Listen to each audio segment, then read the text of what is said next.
Hey everyone, BruinBound here. In this video, I'm going to be going over two important deity concepts, which is scouting and worker stealing. I'm bucketing them together because they do kind of go hand in hand, and having good scouting means you can do worker stealing much easier.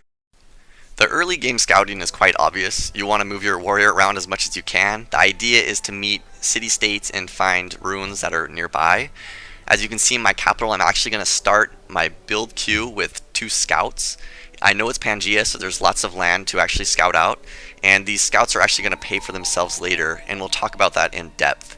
My original warrior has already found a city-state, which I got 30 gold from, and 2 runes. So this is off to a really good start. Meeting AIs early is actually quite important because you get a discount on technologies that they've already researched. If you're playing Deity, they've already researched everything you're going to research, so it's really important to take advantage of this. I've also found a natural wonder, which may be helping me get a better city spot location down the road.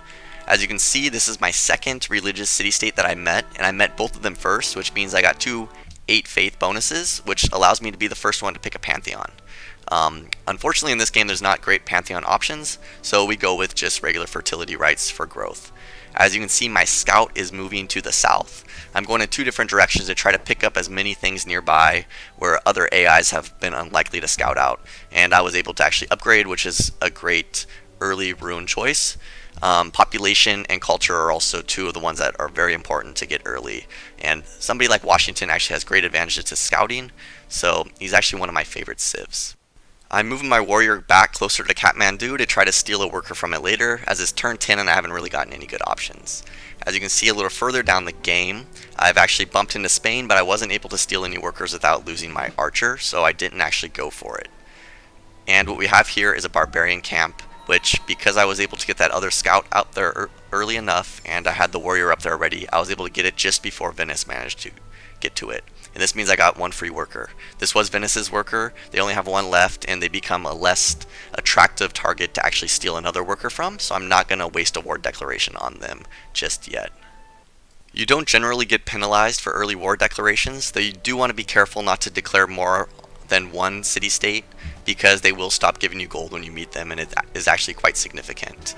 So this is the only one I'm going to declare war on. This is Wittenberg, and I'm actually going to leave the war open after I steal the worker. This is because I should be able to get another one later. My other scouts are still looking for opportunities for more worker stealing because it's in the mid-20s and I still only have 2 workers. I would like to have had those up sooner, and they could have helped put some mines down, which can help get my settlers out quicker. I'm at the point in the game where I want to start spamming settlers. Also, with the early workers, you get to hook up those luxuries, which allows you to put more cities down early and allows you to expand your empire quicker.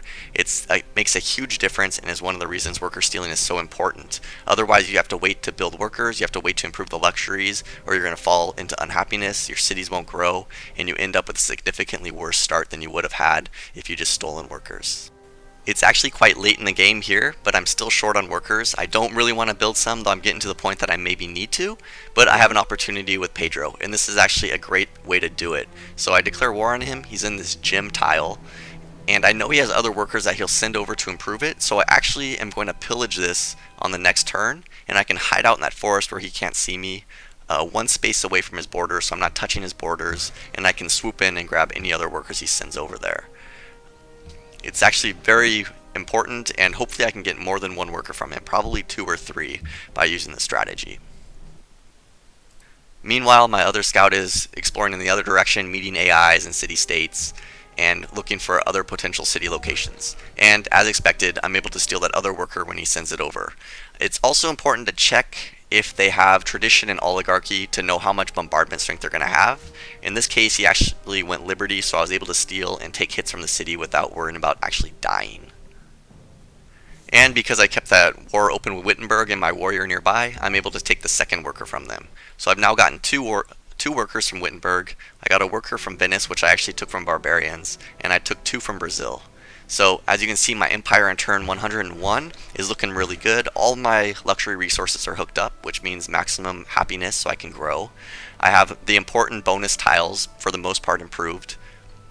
I have all my strategic resources hooked up, which I sell and give me quite a bit of gold per turn by doing that. For each strategic resource you can get 2 gold per turn. So hooking up all those horses and iron early is quite important. And my empire at this point has most of the buildings I already want early, and we're waiting for universities. Without the early worker stealing, scouting, and finding great city spot locations, it's unlikely your empire would look this good at this point in the game. As we jump ahead to turn 110, I already have education. I'm going to be getting I'm going to be getting the rationalism opener soon as I get to acoustics before my next policy will be available. And I've scouted most of the map. I've met all these AIs. I know which ones are threatening, which ones aren't. And I still have a little bit of scouting left to do, but I may actually save that for later and probably disband my scouts for now.